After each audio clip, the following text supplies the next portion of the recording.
क्या बात है।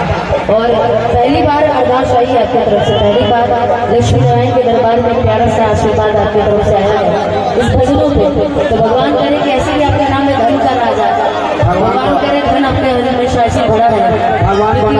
हाँ, क्योंकि जो दरबार में चढ़ावे चढ़ाते हैं उनके दरबार में ऐसे ही कभी कभी नहीं चलते रही आप लोग।